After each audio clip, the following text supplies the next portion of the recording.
What's up guys, Duckton Gaming here, and today we're doing the Saints Row 3 video review. And this is going to be a long review because there is so much to do in this game, and I didn't even cover all of it. I just recovered a good amount of it, but there is a lot you can do. So I mean, even starting off, the load times aren't that bad, but even starting off, you can see there are multiple things you can do on the main menu. You can do your campaign, you can do the campaign cooperatively, and you can do horror mode. And you can also do downloadable content, which is already out for you to download, plus you can download pre-made characters as well. There's a lot to do, and I'll be showing you pretty much all of it, besides like certain things. Can't really show you all of it because there's so much to do, but this is one of the first places you start off at. You steal a whole bunch of weapons, and the first beginning intro missions are insane. They have really crazy missions, but here's your menus. And from start, here's one of your garages. But I'll show you garages a little bit later. Right now, we're going to talk about gameplay and how the game runs and how the controllers work. So as you see, we're cruising down this Stillport area, and we're doing epic wheelies, and we're just hauling ass on this bike in the beautiful sunset. And I'm not sure exactly how the days work. It can rain, it can be night, it can be sunset, but it can be night for a very long time, and it just will not change sometimes, but it's still very fun. The controls are actually really good. They improved the driving in here. I mean, some of the shittier bikes, they kind of suck controlling, but this bike in particular rocks. The cars drive really well. The way you jump out of your vehicle, the way you jump in your vehicle is really smooth. The way you fight people is pretty smooth all in all. I mean, nowadays you can mess with pedestrians so hardcore. You can do things such as just jump on their face, punch them in their face, do wrestling moves, run them over, pick them up, throw them backwards. You can really mess up pedestrians, and that's a really fun add-in to this game. I like that a lot. And I'm actually going to show some of it off now because it's some of the best stuff in the whole entire game is fucking around the sandbox. You know, that's the entire thing. The actual missions themselves aren't that long, so it's going to need some fun to go along with it once you beat it. So as you can see, you can do these random events that just pretty much, they're random, but they're awesome. Anything from just confusing them and punching them in the face to just grabbing their head and pounding it into the ground with wrestling moves. It's some of the funnest stuff in the game, and it's so fluent. Like the way you move around from person to person, the way you can shoot, the way you grab people, the way you just surf on their face, and the way you pretty much jump in cars. This is my favorite add-in. That right there. Jump into a car, feet first into the window, and just take off. It's really fast, and I really enjoy that a lot. So we're going to go in this penthouse. You unlock it within like the first 5 missions or so. It's very easy to unlock, and it has a roof up here that you can get helicopters and all that stuff from them. But we're going to show off the guns. Now, the guns are pretty badass. They range from like crazy SWAT guns to crazy knives you get from like the Tron people really late in the game. One thing I will say is though, if you watch previews for this game, like demos and stuff from the directors, they say you get these weapons early.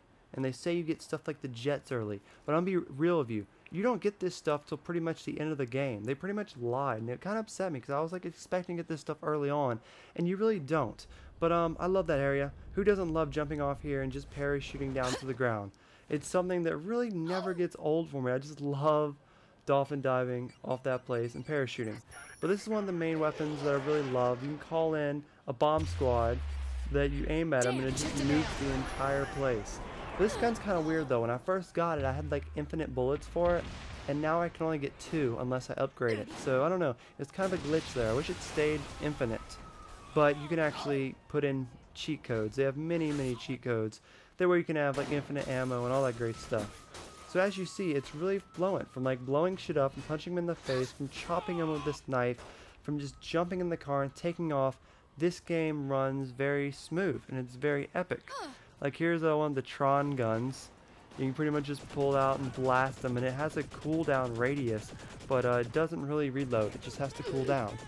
So it's really epic, and the cops on here are insane. They go from just petty cops in the street who would try to tase you, to FBI, to Army, to like an ultimate squad that comes with these tanks and these planes that just totally annihilate you.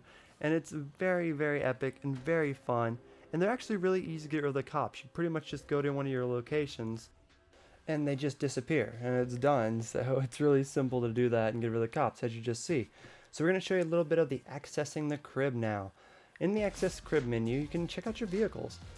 Or actually, we're going to do wardrobe first. Yes, and then we'll check out vehicles. But in your wardrobe, you can put on anything that you bought from any store. Like you can go to Let's Pretend and get tons of random stuff. You can go to Saint stores and get Saint stuff.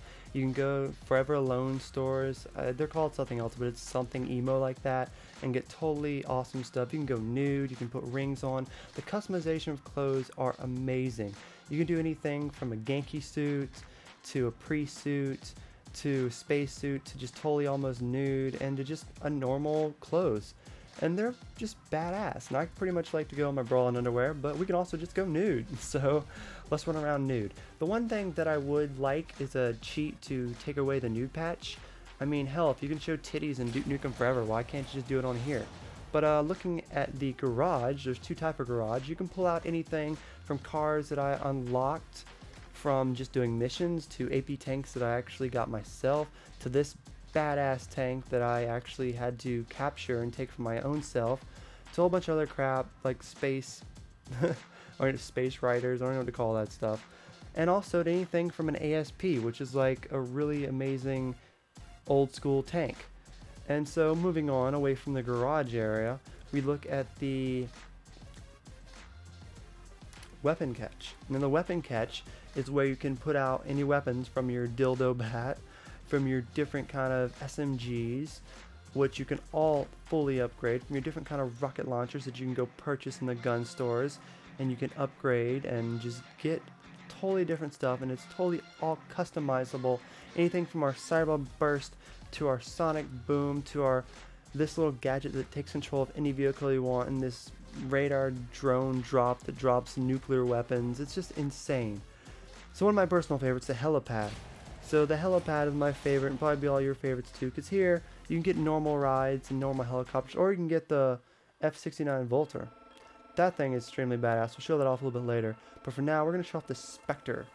Now, for the Spectre, that thing's really hard to unlock. I was told these things, you get them early on. I was told by the people that made this that you get these things early on.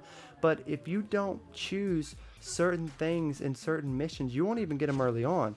You get them very late in the game, and it's kind of annoying. So I'd recommend you guys probably Googling Saint Rose 3 cheats and just cheating to get them. Because they said you get them early, and you really don't get them early. It's kind of annoying they said that, and then you don't. So it's one thing I have annoying about this game, but whatever. So I'm looking over the city right now. You see how the green smoke's over there? That's because some of the city is intoxicated, and they're all zombies, and that's pretty badass. So there definitely is zombies in this game. There is zombie cheats that you can turn on, but pretty much this city is pretty tiny in my opinion. Like, they have this one main mill area with all the lights and all the buildings. They have the area on the left that was zombified, but I pretty much never go over there. And they have another area on the far right side that has the epic airport and all the great stuff like that. But it's just really small. But it's still a really epic area to play in, to fly around and just have fun in.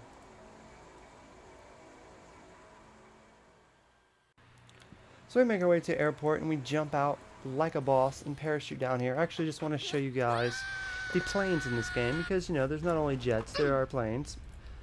And they're pretty cool. I always like flying in open world games. If they don't have a lot of stuff to fly, it throws me down a notch. I don't really like it that much. So they have stuff like that, the Woodpecker, which is really fun to fly. And, you know, it's really fun just to cruise in. They have stuff like huge jets, like this one right here, that has missiles and rockets that fire infinitely. And they have small, normal jets. And like I said, such thing as the Woodpecker. These are really fun to fly, and they fly a lot better than Saint Rose 2. In Saint Rose 2, the way stuff fly, it was kind of weird. It would like turn with you, and it kind of gave me a headache. This stuff doesn't do that. They also take off really quick, they spin, they have lots of motion to them, and they're really fun. I like them a lot.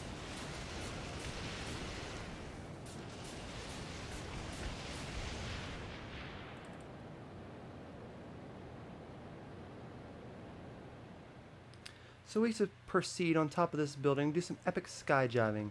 So that was a little glitchy there, but we definitely have jetpacks. Did I say jetpacks? We definitely have parachute packs, and you can customize them to be like a kitty, to be like a military pack. You can customize so much stuff on this game, but I love parachuting. It's one of my favorite things. They have like base jump type stuff as well. But yeah, just getting butt naked and doing splits and sexy sex moves in front of cars. Yeah, it's great. Saints Row 3 is a really fun sandbox game, and I mean, it knows what's fun. They really try to have fun with this, and that's what I really like. I love just going up to someone and bashing their face in while doing a little sexy pose, and it's pretty damn epic. So here's the map. I want to show you guys the map. It consists of pretty much 3 cities, as you can see. But like I said, it's kind of tiny. I think it definitely could be bigger. It's definitely smaller than Saints Row 2 from what I remember. And it's a little upsetting how small it is at first. But you get used to it. It has enough area to have extreme fun. And the next thing I want to look at is customization. You get to customize your character when you first start off. But when if you're not satisfied with them right away, you can go customize them, $500, and change anything from making them fat as hell to skinny as hell.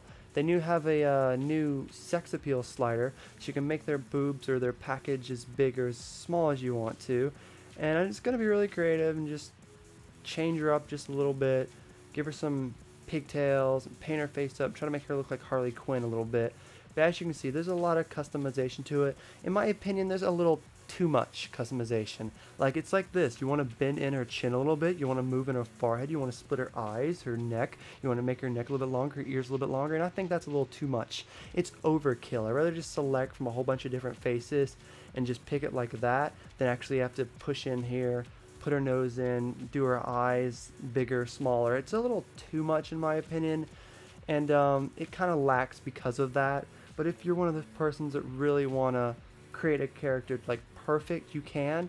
But with all that kind of customization, I find it really strange that you can't customize face paint as much. Like, you can't actually make like a Harley Quinn. You can kind of make a Joker, but the face paint is really crappy compared to all the actual other stuff you can do. And of course, you have still the voices and taunts and all that great stuff. They have zombie voices, but they still don't have a lot of voices. They only have like 5, and that's the same amount they had in the last Saints Row game. So, as you see, this is one of the campaign stories. This is actually the last one, so I'm not going to show too many spoilers, but it starts off with whatever you put on her. Naked, face, you know, her voice. It's a zombie. It's hilarious. And there's like little cutscenes. The actual campaign mode is insane. It's kind of short. You can probably beat it within 7 hours, and it doesn't tie up loose ends. Like at the very beginning, I'm not going to spoil it, but some stuff happens, and it just doesn't tie it up at the end of the game. And it has multiple choices in some of the missions that affect what you unlock, that affects how the world looks, and it has multiple endings on this game too. I have also recorded both the multiple endings, so if you guys want to check that out, you can go to my page and look at the multiple endings on Saints Row 3. So, yeah, like I said, missions are like, you know, go to point A to point B, do whatever it says, ride with a big man in the back of the truck, whatever it can be. And when you beat the game, there are side missions you can do, and there are tons of them. I will show you a few, but there are a crap load of side missions. Anywhere from doing Professor Genki's epical reality TV show butt naked with your green hair and your boobs bouncing as big as it can possibly be, to shooting hot dogs in the groin, to shooting signs to get time bonuses. It gets insane. The amount of little things and special stuff you can do while just having fun. I mean, it's all fun. You can do stuff like, God, let me think of a few. You can do like horror mode, where you go pick up whores and you make money. You can go do deals where people sell, you know, drugs, and you gotta protect them. You can do stuff like tank mayhem. We just cause as much destruction as possible. Insurance fraud, where you throw yourself out in traffic, and there's just so much more that I can't even think of. It's quite ridiculous. And if you go back to the main menu, they have such mode as horror mode, and I've only played horror mode once, but it seems really fun. It's kind of like survival mode. Pretty much choose an area and choose a character. I wish you could use your custom character, but you actually can't. But it's pretty cool. You get about 5 characters you can choose from. So I'm the pretty sexy cowgirl. But These are just random modes that give you hordes of enemies to fight. You'll be doing anything from just blowing up your enemies with a tank, to fighting zombies with a chainsaw, to being a big person and kicking hordes in the face. I mean, it gets pretty extreme, and I'll show you some of it right here.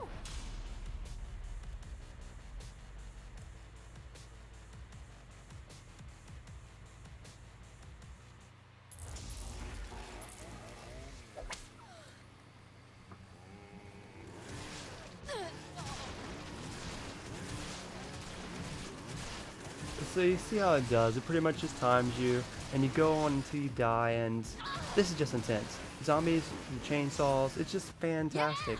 So that's horror mode. I like horror mode a lot. It's one of my favorite things. I'll be posting some co-op and normal horror mode. But I want to talk about music next. Saint Rose 2 had a better soundtrack. There's one song I like on here, and it's Sublime. Love is what I got. It's the only song I like on this entire game, and I don't listen to the radio at all. Don't listen to it whatsoever, though you can customize it. But Saint Rose 2 at least had 10 songs I like, and I used to jam to it all the time. But I think the music was slacking. But the cheats aren't. They have over 90 cheats in here. They all aren't released yet, but mainly they have zombie mode, which is fantastic. All the zombies run around and chase you. They have such cheats to unlock vehicles, so you don't have to wait. They have just so many cheats. They also have cheats that you can actually buy and download them, which I think is really shitty, because if you have to download cheats, that's ridiculous. You should just give them to us because they're freaking cheats. But as you see, we're taking the epic ass jet and we're just gonna burn people. Well. Everyone tells me this is a laser, okay? And yeah, it might be a laser, but I see fire. I don't see a laser, I see fire. So I call it a flamethrower. But this jet is badass. It's one of my favorite things. And I can literally go on and on and on about this game. There's so much to do, and this has been a huge, long review, so I'm going to get to the verdict. The verdict for this game is, I give it a 9 out of 10, to be honest. A 9 out of 10. And the only reason it didn't get a 10 out of 10 is because the story mode has flaws in it that I can't talk about without saying spoilers, but it just does not clear up some of the stuff in the story mode. And plus, it's really short. You can beat it within 7 hours, and the city is really tiny. But there is nothing more funner than running around this city with zombie mode on and just destroying them all with a horde behind you. And this game is absolutely a ball. It is great fun, and you'll spend hours upon hours playing it even after you beat the story mode. But I will say sometimes the actual city feels really dead. It won't spawn any cars sometimes, and you'll be looking around a dead city with not that many people walking around. They could have did a better job on that. But again, I give it a 9 out of 10. It's fantastic, but I will say the co-op mode is slacking. It's only for 2 players, and hell, Grand Theft Auto 4 you can play what? Like 12 or 18 players at a time? It's insane. This one you can only do 2? Like, come on, you couldn't at least make it 4 players? I don't understand why they couldn't. I think it's really slacking, and they probably just threw it in there. But, all in all, this game is fantastic. I love it. Story mode definitely could be longer, but everything else is really fluent. It's really great. It's a fun time to hop into this world and just go at it and have fun for hours. So that's pretty much it. So it was a huge, long review. Hope you enjoyed it. We'll have a lot more content coming out, and thank you guys for watching. Peace.